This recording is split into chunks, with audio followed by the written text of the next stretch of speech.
Here we got Donald Trump telling the world leaders or whoever's at this World Economic Forum thing, they got a lot of tariffs coming, a lot of tariffs if they don't manufacture in America. And there's going to be some rules around how behavior happens if you want to deal with the American economy. Now, some people have been talking to me about this, about tariffs, and I thought, you know what, I'm actually just going to get a little bit of data and have a little bit of a swing at it in the case you're worried about it, like many people are. I am not as worried about it as some others, and I have two very good reasons. And then a prediction, which I'm not accustomed necessarily to doing. So just a little bit of history now. During his first term, the Trump, 2016 to 2020, the Trump administration imposed nearly $80 billion worth of new taxes on Americans by levying tariffs on thousands of products, blah, blah, blah. So what that actually means is when you levy a tariff on another country importing something, selling something into you, the tariff is actually paid by your local economy. So if I'm a citizen of the United States and there's a tariff on a product that I buy, I end up paying it. And so for that reason, you think, well, why would you put a tax on your own people? There are two reasons why you would do this, and I'll get into that in a minute.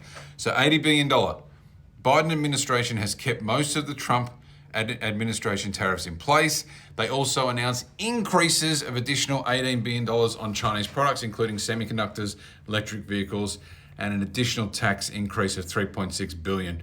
So, and you can see there's some little numbers here as to what effect that has on the broader economy. We'll get into that. But there are two good reasons you put tariffs on, and only two good reasons, which we'll get into now. You can see here there's tariffs in that they've mostly put a lot of the tariffs to start with on steel, aluminium, and some of these industries like the Biden administration put them on semiconductors. They put them on washing machines. They put them on some of these industries.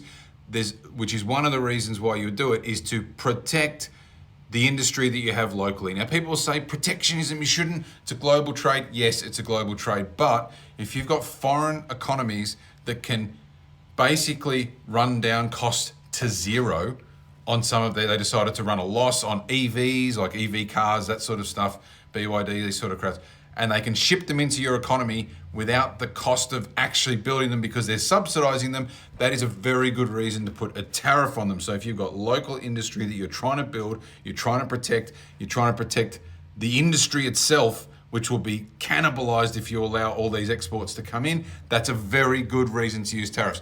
And as you can see, there's another few examples that I won't go into now, but they're all industries that the local economy, local president is trying to protect. So here's some data on what it was. So the vast majority was this Section 301 on China. So it was just like a broad brush on Chinese imports because they're trying to balance the trade deficit. And you're never going to balance the trade deficit. Chinese manufacturing is obviously so much stronger. It's always going to be in favor of China. But as you can see, there's tiny little, aluminium, you've got washing machines, you've got steel in these tiny colors down the bottom. But broadly, and as you can see, about 90 billion here from the Trump administration and 144 billion during the Biden administration. So you say they're Trump tariffs, but Biden, that's nearly double. The Biden administration has nearly double the tariffs that the Trump administration had. So they're kind of Biden tariffs in a way.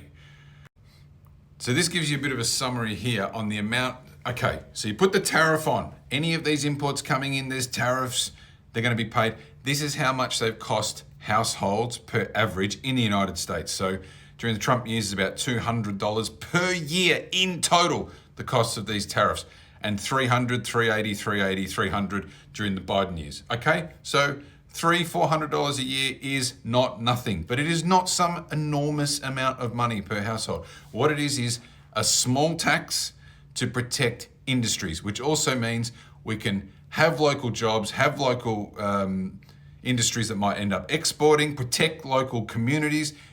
It's not perfect. I'm not saying tariffs should be done for everything, but used effectively in industries that are strategically important to a country, it's not the end of the world, not at all. But this is my point at the end of this. This is what I think is actually going to happen here, right? He's going 25% Mexico and Canada. The reason he's doing that is because he wants to control the border. If they sort the border out, those tariffs will disappear, right? This is a trade tactic. This is an opening gambit. He's not barely mentioned China as far as putting new tariffs on the Chinese economy. And that tells me one thing. These two guys at the stages of their life, at the stages of their political careers, are in legacy mode. And I am of the view, I'm not in the predictions business, but this is my honest opinion. I think these two are going to do a deal, a super deal, a mega deal, a once in a multi-generational deal in the next 12 months.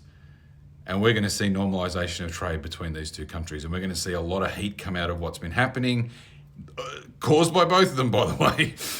But I think the heat's going to come down. I think the chance of conflict around the world is going to go down. I think it's in both of their interests to do this deal. And you'll notice what Trump's talking about over here, but notice what he's not talking about over here, because that's often more instructive.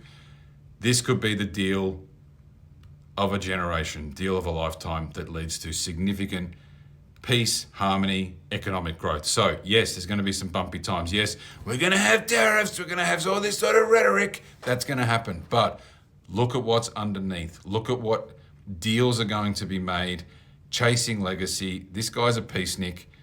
I don't know what this guy, if he's a peacenik or not, but I haven't seen him do anything particularly aggressive lately.